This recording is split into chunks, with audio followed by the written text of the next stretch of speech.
국물이 야, 이거지. 네, 저는 점심을 먹으러 남원의 명물이죠, 새집 추어탕에 왔습니다. 이곳 새집 추어탕은 1959년에 개업한 가장 오래된 추어탕집이라고 하는데 들어가 보시죠.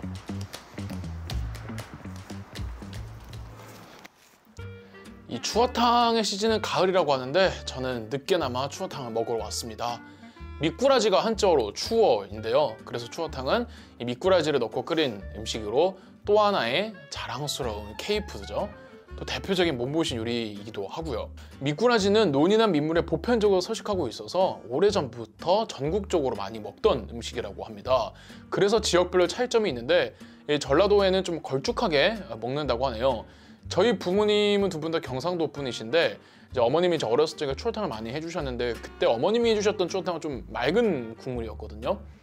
그런데 왜 남원은 추어탕이 유명할까요? 이 남원에는 이 섬진강 지류천들이 워낙에 많아가지고 미꾸라지가 많이 잡힌다고 합니다. 하지만 여러분 그거 아십니까? 이 남원에서 추어탕은 원래 미꾸라지가 아니라 미꾸리였어요.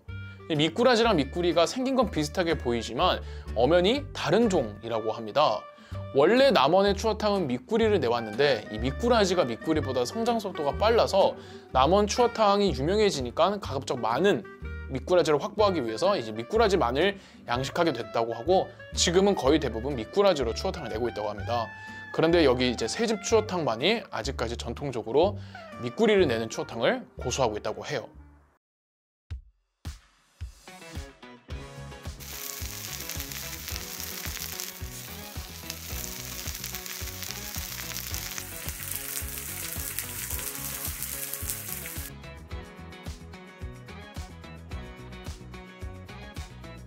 야, 이게 나왔는데 와, 이 동그라질 정도로 사진을 안 찍을 수가 없었습니다. 사진부터 찍겠습니다. 야.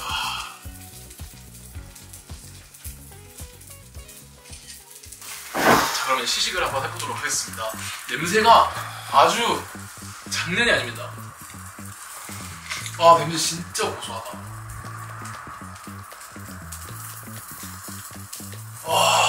와, 제가 아는 추어탕 맛이 아니네요, 일단. 와, 그리고 별로 안 뜨겁게 나와가지고 먹기에도 편합니다. 국물이 야, 이거지.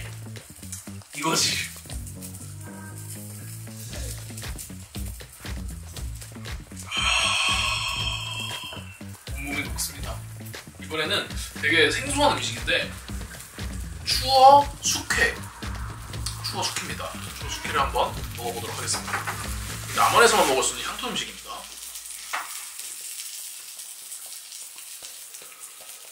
아까 나왔는데 이 지글지글 소리가 지금까지도 끊이질 않고 있어요.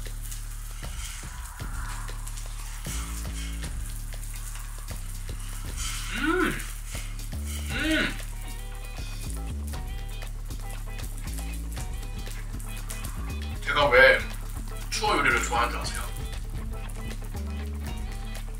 고소해. 사장님이 먹는 방식을 알려주셨어요. 상추에 숙회 넣고, 그리고 이 무침을 매실 무침이라고 하셨거든요. 자, 요거를 좀 넣어서. 어우, 소스 맛있다. 근데 상추도 되게 싱싱하다.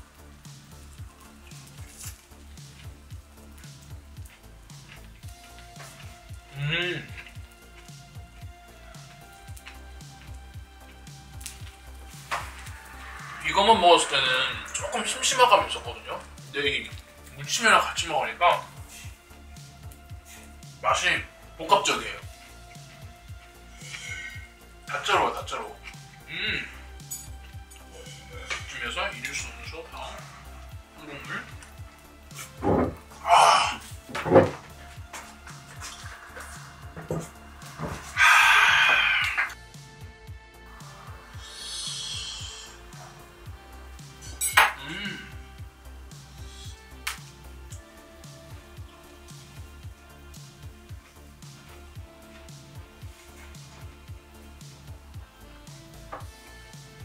식감이 훨씬 좋아졌어요. 이제는 이 미꾸라지 깻잎찌개 먹어보겠습니다. 이것도 진짜 남한이 아니면 먹기 힘든 음식이죠.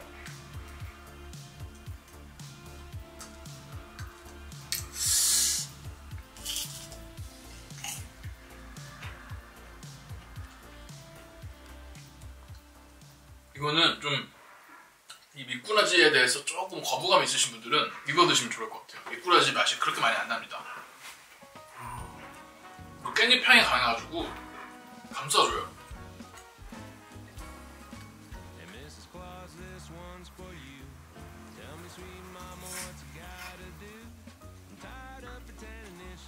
이게 진짜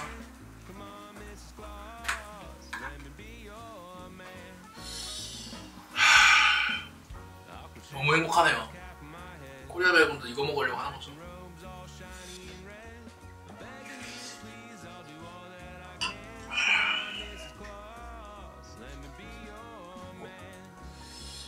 맛있는데?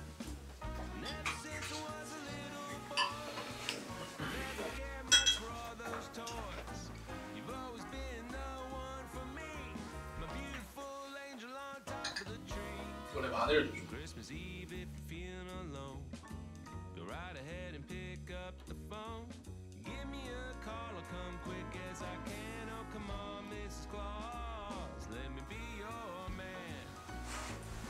추어탕은 이제 통째로 넣는 방식이랑 갈아서 넣는 방식이 있는데 뭐 호불호는 뭐 사람마다 다르지만 저는 갈려서 나왔거든요. 만약 통째로 넣는 걸 좋아하시는 분들은 이 숙회를 이렇게 넣어서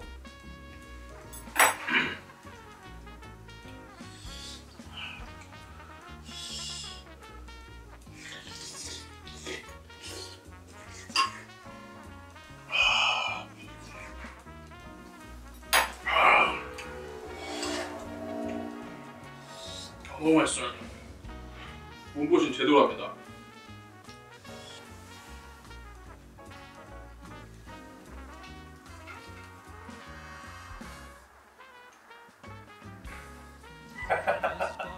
깻잎 때문에 실패했어요.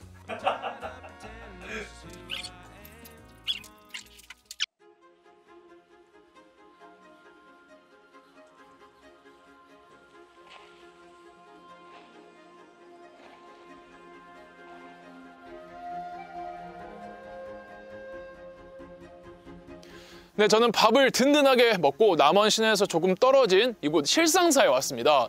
여러분들 혹시 신라 하대 때 나타난 구산선문이라고 들어보셨나요? 이 실상사가 바로 그 구산선문 중에 하나입니다.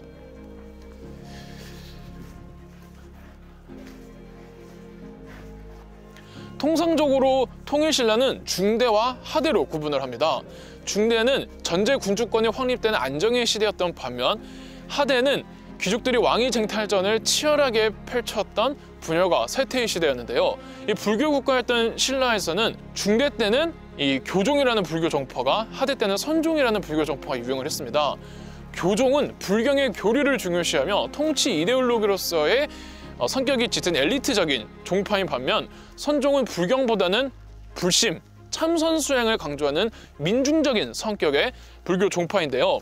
신라의 중앙정부가 재기능을 하지 못했던 신라 하대에는 당연하게도 선종이 크게 유행을 했습니다.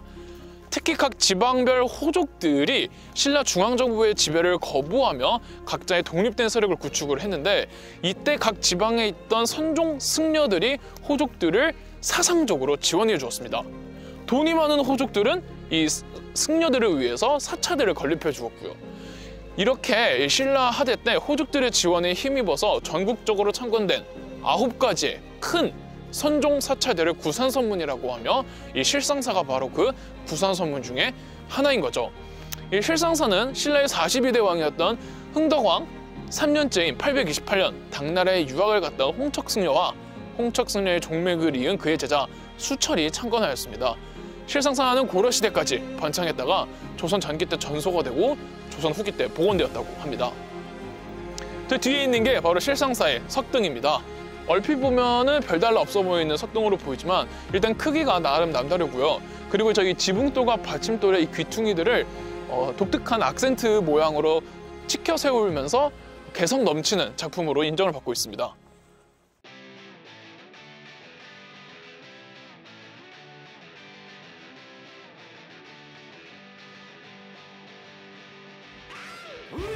네, 이곳은 황산대첩이 일어난 곳입니다. 김유신이랑 개벽이 맞짱 떴던 황산벌이랑은 다른 곳입니다. 황산대첩은 고려시대 말 이성계가 왜구들을 평정한 전투였는데요. 왕이 되기 이전 이성계가 군인이었던 시절에 정말 레전드급 전투들이 굉장히 많습니다. 그 중에서 가장 하이라이트가 1380년에 일어난 황산대첩입니다. 이 고려 말부터 왜구들의 횡포와 노략진이 극심해지거든요. 매년, 아니 거의 매월 한반도를 침공해 들어왔고 해안가뿐 아니라 한반도 내륙 깊숙이까지 피해를 주었습니다. 그 중에서 규모가 가장 컸던 왜구의 침입이 바로 1380년이었는데요.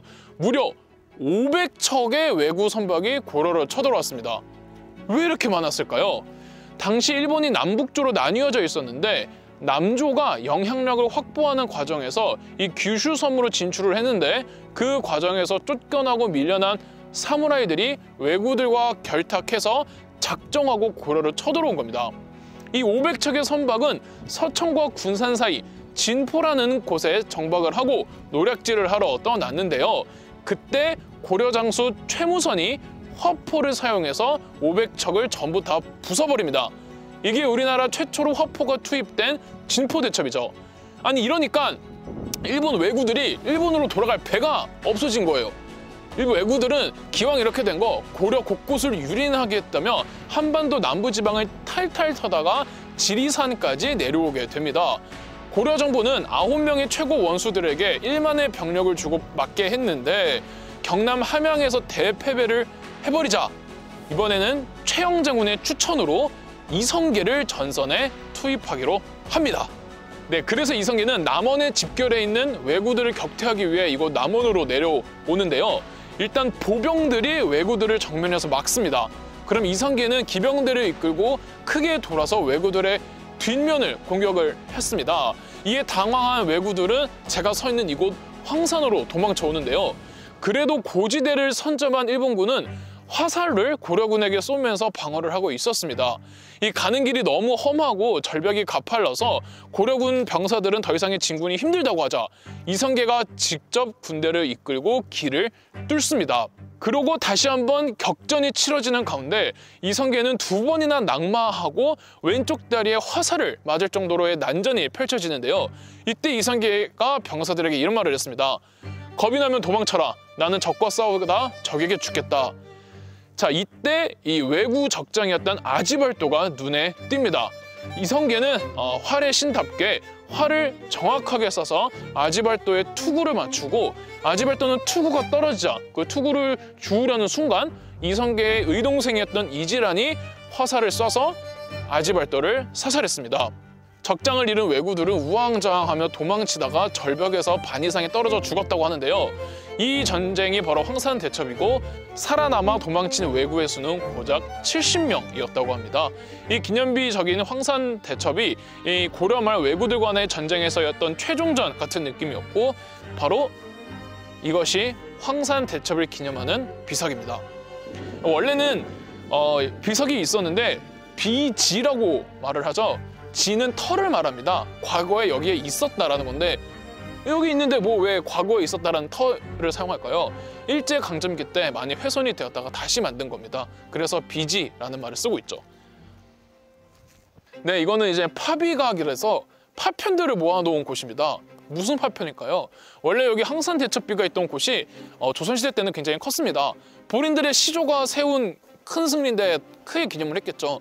그런데 일제 때 많이 훼손이 되면서 그 당시에 훼손되었던 문화재들의 파편들을 모아서 만든 비각이 바로 이 파비각입니다. 일본 애들이 안 건든 문화재가 없네요. 그러니까요. 아, 이성계가 일본 애들을 족친 전투니까 일제 때 일본 놈들이 가만 냅뒀을 리가 없네요. 생각해보니까. 네, 이것은 이제 황산대첩비자 앞에 있는 어휘각인데요. 이성계가 새겼다라고 전해집니다. 황산대첩은 본인 혼자만의 승리가 아니라 여러 사람이 함께 만든 기념비적인 승리다라는 내용을 글을 적어놨는데 안 보입니다. 훼손이 다 돼서. 왜 훼손됐을까요? 맞습니다.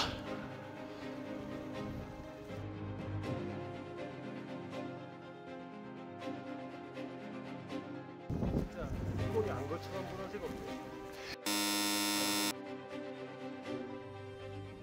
저희 역사 돋보기가 멤버십 제도를 시작했습니다. 여러분들의 관심이 저희 영상 만드는 데 큰 도움이 되니까 멤버십 가입 부탁드리겠습니다.